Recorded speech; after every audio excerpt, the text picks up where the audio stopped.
teman-teman, penikmat cerita-cerita horor di channel spesial horor, dimanapun kalian berada.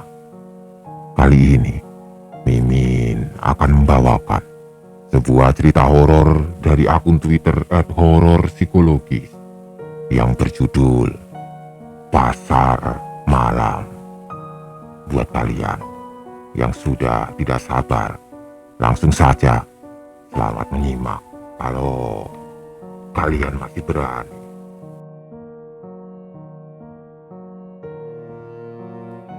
Udara malam yang dingin menusuk tulang Arman.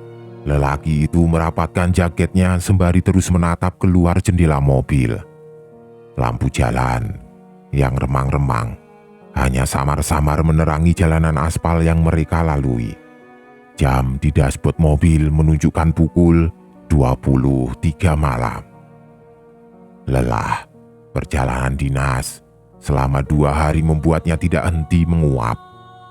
"Pak Rudi, kira-kira berapa lama lagi sampai di kota ya?" tanya Arman, memecah kesunyian.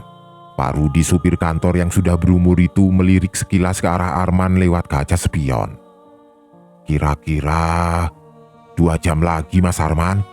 Jalanan agak macet di persimpangan tadi," jawabnya tenang. Arman menghela nafas. 2 jam lagi. Rasanya waktu berjalan sangat lambat. Ia benar-benar rindu kasurnya yang empuk dan segelas teh hangat buatan istrinya. Tiba-tiba, Pak Rudi membelokkan mobil ke kanan meninggalkan jalan aspal yang mereka lalui. Arman mengernyit bingung. "Kita mau kemana, Pak?" "Jalan pintas, Mas. Lebih cepat sampai ke kota lewat sini," jawab Pak Rudi. Arman tidak bisa menyembunyikan kekhawatirannya. Jalanan yang mereka lalui sekarang jauh berbeda. Aspal mulus diganti dengan jalanan berbatu yang berlubang. Pepohonan rindang di kanan dan kiri jalan semakin menambah kesuraman suasana. Sesekali, cahaya lampu dari rumah-rumah penduduk di kejauhan menerangi pekatnya malam. Suara jangkrik bersahutan memecah keheningan. Arman semakin gelisah. Jalan pintas ini jauh lebih sepi dari yang ia bayangkan. Ia melirik ke arah Pak Rudi yang tampak tenang fokus menyetir. "Biasanya sepi ya, Pak, lewat jalan ini?" tanya Arman memberanikan diri. Pak Rudi mengangguk. "Memang sepi, Mas. Makanya lebih cepat sampai. Jarang ada yang mau lewat sini malam-malam." Jawaban Pak Rudi membuat rasa was-was Arman semakin bertambah. Ia melirik ke arah jam di dashboard mobil sekali lagi. Waktu berjalan lambat sekali. Arman merasa seolah sudah berjam-jam mereka melintasi jalanan berbatu itu.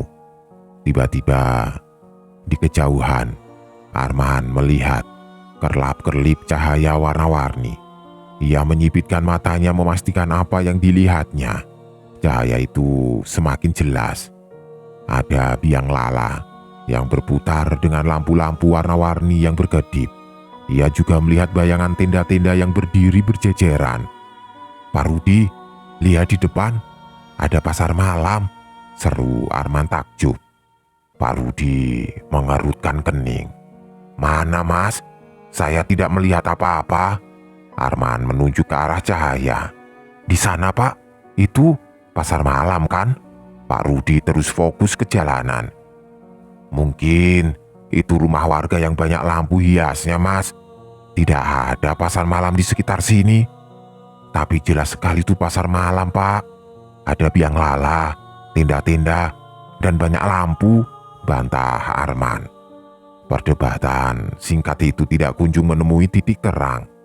Arman terus ngotot bahwa ia melihat pasar malam sementara Pak Rudi tetap bersikeras tidak melihat apapun. Rasa penasaran Arman semakin memuncak. Ia tidak pernah melihat pasar malam di daerah itu sebelumnya. "Pak Rudi, berhenti sebentar, Pak. Saya ingin ke sana sebentar," pinta Arman. Pak Rudi ragu-ragu. "Sudah malam, Mas. Sebaiknya kita langsung pulang saja." Arman terus memaksa. Ia sangat ingin melihat keramaian pasar malam itu, mencicipi jajanan yang dijual, dan sejenak melupakan rasa lelah perjalanan dinas. Akhirnya, Pak Rudi menuruti permintaan Arman. Mereka pun berhenti di pinggir jalan tepat di depan pasar malam yang ramai itu. Mobil berhenti dengan hentakan pelan. Arman segera membuka pintu dan melangkah keluar. Udara malam yang lebih dingin menyambutnya. Lampu-lampu warna-warni dari pasar malam itu menerangi sekelilingnya. Suasana riuh rendah terdengar. Campuran suara orang bercakap-cakap, musik dangdut yang samar-samar, dan teriakan anak-anak yang bermain. Arman terpaku melihat keramaian di depan matanya. Ia tidak bisa menyembunyikan rasa takjub. Pasar malam ini jauh lebih besar dari yang ia kira. Berbagai tenda berjejeran rapi, masing-masing menawarkan aneka jajanan, permainan anak-anak, dan pernak-pernik. Di tengah arena, biang lala raksasa berputar pelan. Lampu-lampu warna-warni berkedip menambah semarak suasana. Anak-anak berlarian ke sana kemari. Wajah mereka berseri-seri penuh kegembiraan. Orang dewasa berbaur di antara mereka.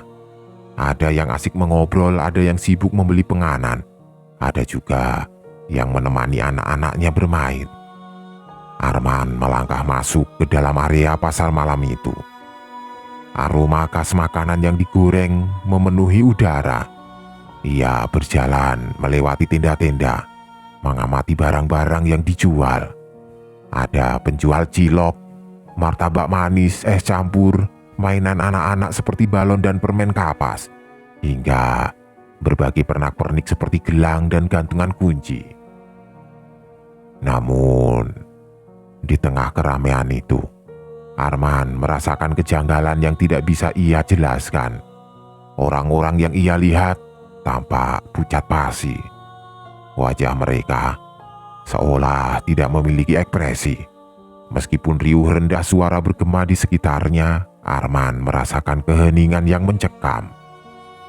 Ia berhenti di depan tenda penjual martabak manis. Aroma harum adonan yang dipanggang menggoda penciumannya. Seorang laki-laki tua dengan wajah keriput berdiri di balik gerobak, menatap Arman dengan tatapan kosong. "Martabak manis, Pak?" tanya Arman ragu-ragu. Lelaki tua itu tidak menjawab. Ia hanya terus menatap Arman dengan tatapan dingin dan datar. Arman merasa tidak nyaman. Ia memutuskan untuk beranjak pergi. Ia berjalan menuju tenda es campur berharap mendapatkan pelayanan yang lebih ramah. Namun, hal yang sama terjadi. Penjual es campur, seorang perempuan muda, juga hanya menatapnya dengan tatapan kosong tanpa merespon pertanyaan Arman. Perasaan aneh semakin menyelimuti Arman. Ia berjalan semakin ke dalam area pasar malam itu berharap menemukan seseorang yang bisa diajak bicara.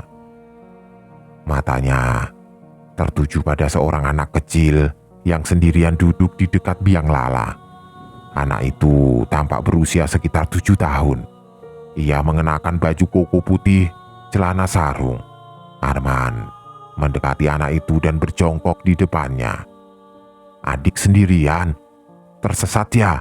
tanya Arman dengan lembut. Anak itu mendongak menatap Arman, wajahnya pucat dan matanya kosong. Namun, ada sorot ketakutan yang terpancar di sana. "Pergi dari sini," bisik anak itu lirih. Suaranya dingin dan menusuk. "Ini bukan tempat untukmu." Arman tersentak kaget. Ia tidak pernah menduga akan mendengar jawaban itu dari seorang anak kecil. Perasaan takut dan bingung mulai menguasai dirinya. Ia merasa sesuatu yang tidak beres sedang terjadi di tempat ini. Suara teriakan, anak-anak yang bermain dan musik dangdut yang samar-samar tiba-tiba terdengar semakin nyaring, menusuk gendang telinga Arman. Ia merasa pusing dan berkeringat dingin. Naluri untuk bertahan hidup tiba-tiba muncul. Arman harus segera meninggalkan tempat ini. Ia berdiri dan berlari menuju tempat mobilnya diparkir. Adrenalin terpacu memacu langkah Arman. Ia berlari menerobos kerumunan orang yang tampak tidak acuh pada kehadirannya. Lampu-lampu warna-warni yang tadinya terlihat semarak kini terasa menyakitkan mata. Bau harum makanan yang menggoda tadi kini tercium apek dan menjijikkan. Suara teriakan anak-anak dan musik dangdut yang tadinya riuh rendah berubah menjadi berisik dan memekakkan telinga. Arman berlari membabi buta, tidak peduli tenda-tenda yang ia senggol hingga hampir roboh. Teriakan kaget sesekali terdengar dari orang-orang yang nyaris tertabrak, tapi tatapan mereka tetap kosong dan dingin. Sampai di tempat mobil diparkir, Arman nyaris tidak bisa mengenali kendaraan itu. Mobil silver milik kantornya terlihat asing di antara keramaian pasar malam yang aneh. Ia menarik gagang pintu mobil dengan tergesa-gesa dan langsung melompat masuk. "Pak Rudi, pergi dari sini sekarang!" teriak Arman histeris. Pak Rudi yang sedang tertegun melihat tingkah laku Arman tersentak kaget. "Kenapa, Mas? Ada apa?" tanyanya kebingungan. "Pergi saja, Pak, cepat!" desak Arman sambil terengah-engah. Tanpa menunggu jawaban, Arman langsung membanting pintu mobil hingga terbanting keras. Rasa takut dan jijik masih membuncah. Ia tidak ingin berlama-lama di tempat menyeramkan itu. Pak Rudi tidak banyak bertanya. Melihat kondisi Arman yang panik, ia segera menyalakan mesin mobil dan menginjak pedal gas. Mobil meluncur meninggalkan keramaian pasar malam yang berkelap-kelip semakin jauh di kaca spion. Arman terus menoleh ke belakang, memastikan pasar malam itu benar-benar lenyap dari pandangannya. Dadanya terengah-engah, keringat dingin membasahi bajunya. Ia merasakan kengerian yang tidak pernah ia alami sebelumnya. "Apa yang baru saja terjadi, Pak Rudi?" tanya Arman dengan suara gemetar. Pak Rudi diam, tidak menjawab. Ia terus fokus menyetir, wajahnya tampak serius. "Saya melihat pasar malam di depan tadi, Pak. Tapi orang-orang di sana aneh," lanjut Arman berusaha menceritakan pengalamannya. Pak Rudi tetap diam membisu. Arman merasa kesal. Ia membutuhkan penjelasan atas apa yang baru saja ia alami. Namun, suasana hening dan tegang di dalam mobil membuatnya tidak bisa memaksa. Akhirnya, Arman memilih untuk terdiam. Ia melihat keluar jendela mengamati jalanan yang mereka lalui. Lampu-lampu jalan yang remang-remang terlihat biasa saja, tidak ada lagi keramaian pasar malam yang mengerikan itu. Perlahan, rasa takut Arman mulai berkurang. Namun bayangan wajah pucat dan tatapan kosong orang-orang di pasar malam itu masih terngiang-ngiang di benaknya. Ia tidak bisa melupakan pengalaman mengerikan tersebut. Perjalanan malam itu terasa sangat lama. Arman hanya bisa terdiam, sesekali melirik ke arah Pak Rudi yang masih fokus menyetir. Ia berharap bisa segera sampai di kota dan beristirahat di tempat tidurnya yang nyaman. Akhirnya, setelah menempuh perjalanan selama kurang lebih 2 jam, mereka pun sampai di kantor. Arman segera turun dari mobil dan langsung menuju ke rumahnya. Sepanjang perjalanan pulang, bayangan pasar malam itu masih menghantuinya. Hari-hari pasca pengalaman mengerikan di jalan pintas terasa amat panjang bagi Arman. Mimpi buruk tentang pasar malam, biang lala yang berputar pelan dengan lampu remang-remang, dan wajah-wajah pucat tanpa ekspresi terus menghantuinya. Tidur malam jadi aktivitas yang menyiksa. Di kantor pun, Arman tidak bisa lepas dari bayang-bayang kejadian itu. Rapat yang biasanya ia ikuti dengan fokus kini terasa membosankan. Konsentrasinya terganggu. Ingatannya selalu melayang ke keramaian semu pasar malam hantu tersebut. Suatu malam, terbangun karena keringat dingin membasahi tubuhnya. Arman tersentak duduk di tempat tidur. Mimpi buruk kembali menyerangnya. Ia berada di tengah keramaian pasar malam hantu, dikelilingi oleh orang-orang berwajah pucat dan tatapan kosong. Kali ini, mimpi itu terasa lebih nyata dari biasanya. Ia bisa mencium aroma apek yang sama seperti saat ia berada di sana dan mendengar suara bisikan-bisikan yang tidak bisa ia mengerti. Arman terengah-engah, dadanya berdebar kencang. Ia menyalakan lampu kamar dan duduk di tepi tempat tidur berusaha menenangkan diri. Ia memejamkan mata, mencoba mengusir sisa-sisa mimpi buruk itu. Namun, bayangan pasar malam hantu itu tetap terngiang di benaknya. Ia teringat cerita Rini tentang arwah para korban banjir yang gentayangan. Perasaan takut dan bersalah menyelimuti dirinya. Kenapa aku harus melihatnya? Apa salahku? Bisik Arman lirih. Ia teringat anak kecil yang memperingatkannya untuk pergi. Apakah anak itu memang arwah salah satu korban? Apakah kehadirannya di pasar malam itu mengganggu para arwah tersebut? Pertanyaan-pertanyaan itu berputar-putar di benak Arman. Ia merasa bingung dan tidak berdaya. Perlahan, Arman mulai menyadari bahwa rasa takutnya yang sesungguhnya bukanlah pada hantu-hantu di pasar malam itu, melainkan pada pengalaman mengerikan yang ia alami. Aku harus menghadapi ketakutan ini, gumam Arman pada dirinya sendiri. Ia bangkit dari tempat tidur dan berjalan menuju ke ruang tamu. Ia menyalakan televisi mencari acara hiburan apapun untuk mengalihkan pikirannya.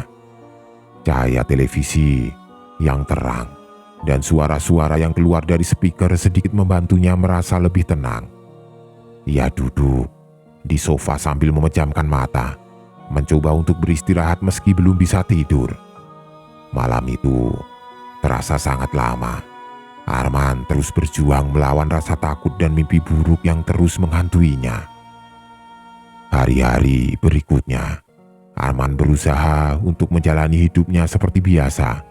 Ia menghindari bercerita tentang pengalamannya kepada orang lain, takut dianggap gila. Namun, ia tetap bercerita kepada istrinya, mencari kenyamanan dan dukungan darinya. Ia pun mulai mencari informasi di internet tentang pengalaman menghadapi hal-hal mistis, berharap menemukan cara untuk mengatasi ketakutannya. Ia membaca artikel-artikel tentang meditasi dan relaksasi, berharap bisa tidur nyenyak tanpa mimpi buruk. Perlahan, dengan usaha yang keras, Arman mulai bisa mengendalikan rasa takutnya. Ia mulai bisa tidur lebih nyenyak meski terkadang bayangan pasar malam hantu itu masih muncul dalam mimpi-mimpinya. Pengalaman ini menjadi pelajaran berharga bagi Arman. Ia belajar untuk lebih menghargai intuisinya dan berhati-hati saat bepergian, terutama di malam hari. Ia juga belajar untuk menghadapi ketakutannya dan mencari solusi dengan caranya sendiri. Meskipun trauma itu mungkin tidak akan pernah hilang sepenuhnya, Arman kini memiliki kekuatan untuk terus melangkah maju dan menjalani hidupnya dengan berani.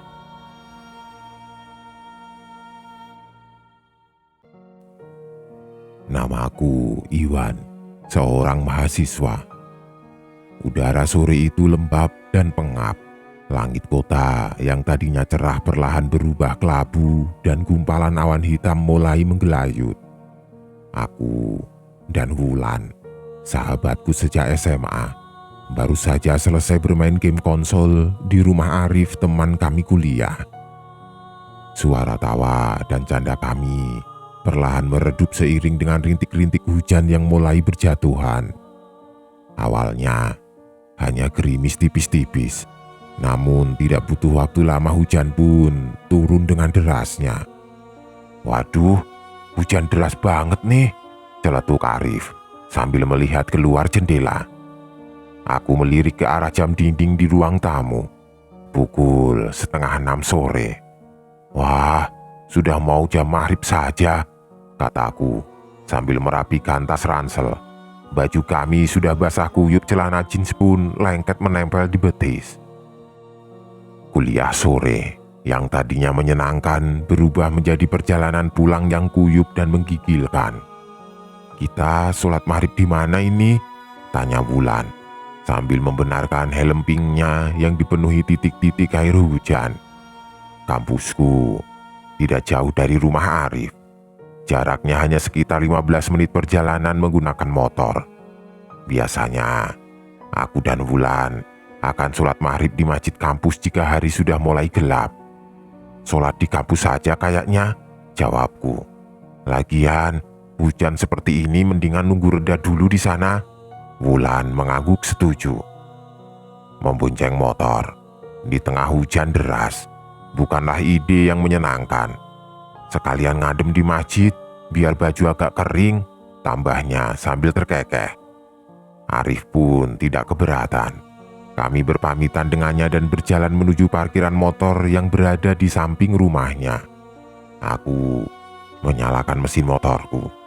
Suara mesin berpadu dengan derasnya hujan yang mengguyur. Aku melirik ke arah Wulan yang sudah membonceng di belakangku. Jas hujan berwarna kuning cerah membalut tubuhnya. Helm pinknya tertutup rapat. Aku pun segera melajukan motorku menerobos hujan. Jalanan yang biasanya ramai lancar kini tampak lengang. Hanya beberapa kendaraan yang nekat melintas, termasuk mobil sedan silver yang melaju di depanku. Lampu utamanya menerangi jalanan yang basah dan licin. Kampusku terletak tidak jauh dari persimpangan jalan raya. Aku mengikuti mobil sedan silver itu melewati persimpangan dan membelokkan motorku ke kiri menuju jalan yang lebih kecil dan gelap. Hujan semakin deras. Tiupan angin dingin menusuk hingga ke tulang. Aku pun menambah kecepatan motorku agar kami bisa segera sampai di kampus. Lampu jalanan yang remang-remang samar-samar menerangi jalanan. Pohon-pohon besar di pinggir jalan seperti siluet monster yang menjulurkan tangan-tangannya ke arah kami. Semakin jauh kami melaju, suasana semakin sunyi dan mencekam. Suasana mencekam itu semakin diperparah oleh suara klakson mobil sedan silver yang tiba-tiba berbunyi panjang. Aku menoleh ke arah spion dan melihat mobil itu berhenti mendadak di pinggir jalan, tepat di depan sebuah turunan tajam yang berbelok ke kanan. Aku mengerutkan dahi heran. Tidak ada kendaraan lain di depan mobil itu, dan aku tidak mengerti alasannya kenapa mereka berhenti mendadak di tengah hujan deras dan kondisi jalan yang licin. Aku melirik ke arah Wulan dan berniat bertanya apakah dia melihat kejadian itu. Namun, sebelum sempat kuucapkan sepatah kata pun, Wulan tiba-tiba berbisik pelan di telingaku. "Wan, tadi mobilnya kenapa berhenti mendadak ya?" Suaranya gemetar dan aku bisa merasakan ketakutannya. Aku pun berpura-pura tenang dan menjawab, "Mungkin mereka mau lihat ada apa di pinggir jalan." Kami pun melanjutkan perjalanan menuruni turunan tajam itu. Aku memelankan motorku karena jalanan yang licin dan berbelok. Aku tidak ingin mengambil resiko terjatuh karena hujan deras. Saat aku hampir melewati mobil sedan silver itu, tiba-tiba saja lampu rem mobil itu menyala terang. Aku terkejut dan hampir saja mengerem mendadak. Aku melirik ke arah mobil itu lagi dan melihat seorang pria berpakaian serba hitam berdiri di pinggir jalan, tepat di depan mobil tersebut. Sosok pria itu melambaikan tangannya ke arah mobil seperti meminta tolong. Namun anehnya, saat aku menoleh ke depan lagi, pria itu sudah menghilang entah kemana. Dan yang lebih aneh lagi, mobil sedan silver itu pun sudah tidak ada lagi di tempatnya. Perasaan tidak enak mulai menyelimuti diriku. Firasat buruk seakan mencengkeram dadaku. Aku menelan ludah dengan susah payah dan terus melanjutkan perjalananku menuju ke kampus. Turunan tajam itu akhirnya kulewati. Jalanan di depan mulai terlihat sedikit lebih ramai. Lampu-lampu jalanan pun lebih terang. Rasa lega menyelimuti sejenak. Namun perasaan tidak enak yang muncul beberapa saat lalu masih belum sepenuhnya hilang. Aku melirik ke arah Wulan. "Sudah mendingan, Lan?" tanyaku pelan. Wulan mengangguk pelan. "Masih dingin, Wan," jawabnya dengan suara bergetar. Aku tahu bahwa kedinginan bukanlah alasan utamanya suaranya bergetar. Kejadian mobil sedan silver dan sosok pria berbaju hitam yang tiba-tiba menghilang pasti juga membuatnya takut. Aku pun tidak ingin berlama-lama di jalanan ini. Aku menambah kecepatan motorku agar bisa segera sampai di kampus.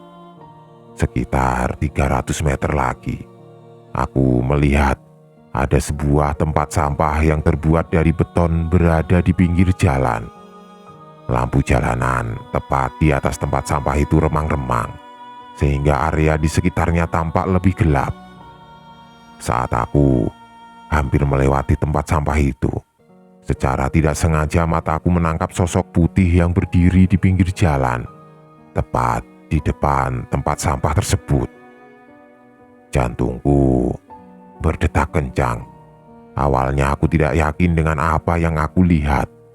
Aku pikir itu hanya plastik putih yang tertiup angin kencang.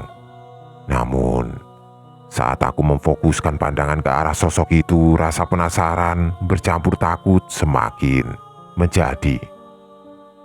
Sosok itu berdiri tegak, tidak bergerak, seperti patung manusia yang dibalut kain putih. Rambutnya yang panjang terurai menutupi seluruh area wajahnya, sehingga aku tidak bisa melihat wajahnya sama sekali. Aku mengerutkan kening heran. Ngapain orang hujan-hujanan berdiri di depan tempat sampah? Apa mungkin dia sedang menunggu seseorang?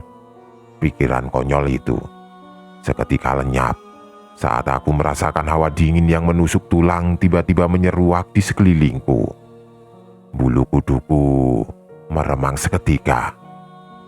Intuisi dan firasat buruk yang muncul sejak tadi berteriak kencang di dalam kepalaku. Sosok putih itu bukanlah manusia biasa. Dalam hitungan detik, aku langsung menoleh ke depan, berpura-pura tidak melihat apapun. Rasa takut yang luar biasa membuat tubuhku gemetar. Aku terus melajukan motorku sekencang mungkin, berharap bisa segera menjauh dari sosok putih itu. Namun, rasa penasaran dan ketakutan masih bercampur aduk di dalam diriku. Aku melirik ke arah spion motor. Aku ingin memastikan apakah sosok putih itu masih berada di tempatnya atau tidak. Dan apa yang kulihat di spion motor itu membuatku nyaris menjerit histeris. Sosok putih itu sudah berada sangat dekat denganku. Tepat di belakang motorku, dunia serasa berhenti berputar. Denyut nadiku berpacu kencang. Darah seakan membeku di seluruh tubuhku. Aku melihat bayangan putih itu di spion motor begitu dekat hingga nyaris menyentuh ban belakang motorku. Rambut panjangnya terurai tertiup angin malam, sesekali menutupi dan menyingkapkan sekilas sosok berpakaian putih yang mengerikan itu. Dalam kepanikan itu, aku hanya bisa beristighfar berulang-ulang. Mulutku terasa kering, tidak sepatah kata pun bisa keluar. Wulan yang membonceng di belakangku pasti juga merasakan ketakutan yang sama. Aku tidak berani menoleh ke belakang untuk memastikan keadaannya. Aku terus memacu motorku sekencang mungkin, melewati lampu merah yang menyala tanpa henti di persimpangan jalan berikutnya. Klakson mobil yang tertahan lampu merah bersautan, namun aku tidak peduli. Yang kupikirkan hanyalah bagaimana caranya agar bisa segera menjauh dari sosok mengerikan itu. Beberapa menit yang terasa seperti berjam-jam kemudian, aku akhirnya sampai di gerbang kampus. Aku langsung menghantam rem motor dan segera memarkirkannya di tempat parkir terdekat. Nafas terengah-engah, aku turun dari motor dan melepas helmku. Kakiku lemas dan gemetar. Wulan pun turun dari motor dengan tergesa-gesa. "Wan, kenapa berhenti mendadak?" tanyanya dengan suara panik. Aku tidak bisa langsung menjawab pertanyaannya. Aku masih berusaha mengatur nafas dan menenangkan detak jantungku yang berdebar kencang. "Lan," kataku terbata-bata, "tadi kamu melihat tidak? Ada sosok putih di pinggir jalan." Wulan menatapku dengan tatapan bingung. "Sosok putih? Maksud kamu apa, Wan?" Kekecewaan bercampur lega menyelimuti diriku. Lega karena Wulan mungkin tidak melihat sosok itu.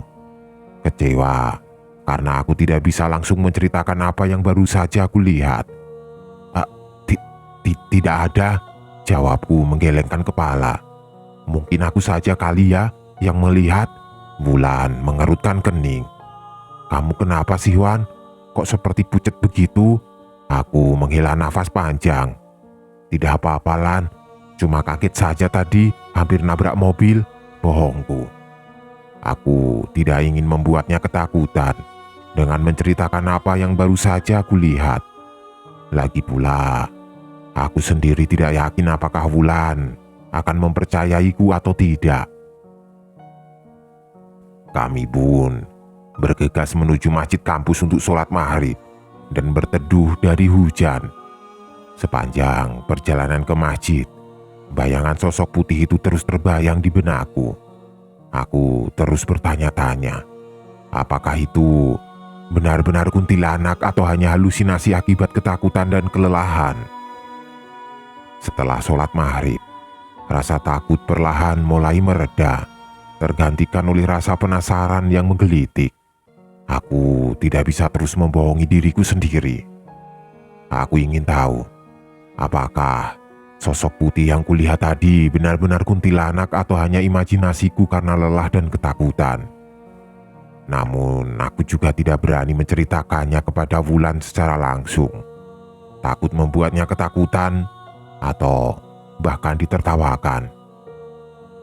Setelah berganti pakaian yang kering di masjid, kami pun beranjak keluar dan menuju ke kantin kampus untuk mengisi perut yang keroncongan. Suasana kantin ramai oleh mahasiswa yang berteduh dari hujan. Aku memesan teh hangat dan mie goreng, sedangkan Wulan memilih es teh dan nasi goreng. Sambil menunggu pesanan diantar, aku melihat beberapa temanku sesama jurusan duduk di salah satu meja pojok kantin. Di antara mereka ada Reza, temanku yang juga tinggal di kos di daerah yang sama sepertiku. Aku pun menghampiri mereka dan ikut bergabung di mejanya. Pan, kamu baru datang ya?" sapa Reza ramah. "Iya, Res, tadi kehujanan di jalan," jawabku sambil duduk di sampingnya. Obrolan pun mengalir. Kami bercerita tentang hal-hal yang terjadi di kampus hari itu, bercanda gurau melepas penat setelah seharian kuliah. Namun, percakapan itu terhenti saat aku melihat Reza tiba-tiba terdiam dan menatap ke arahku dengan tatapan serius. "Wan," ujarnya pelan, "tadi kamu pulang ke kos lewat mana?" Pertanyaan itu membuatku gugup. "Lewat jalan biasa, lewat persimpangan dekat pom bensin." "Kamu lewat jalan yang dekat kuburan itu?" lanjutnya.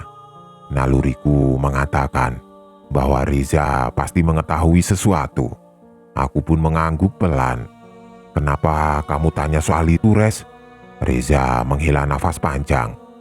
"Soalnya tadi sore aku lewat jalan itu dan..." Suara Reza tertahan. Dia melihat sekeliling kantin yang ramai mahasiswa dan kemudian mencondongkan tubuhnya ke arahku.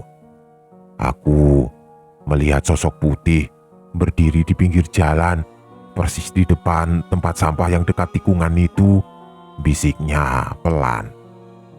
Jantungku berdetak kencang, darahku seakan surut ke seluruh tubuh. Pengakuan Reza semakin memperkuat keyakinanku bahwa sosok putih yang kulihat tadi bukanlah imajinasiku. "Sosok putih?" ulangku tidak percaya. Kamu serius? Reza mengangguk. Serius, Wan. Aku melihatnya sekilas saja. Soalnya hujan deras sekali kan, lagian jalanan juga gelap. Cerita Reza membuat bulu kuduku meremang. Ternyata sosok itu memang benar-benar ada dan tidak hanya aku yang melihatnya. Kamu melakukan apa Res waktu itu? Tanya aku penasaran.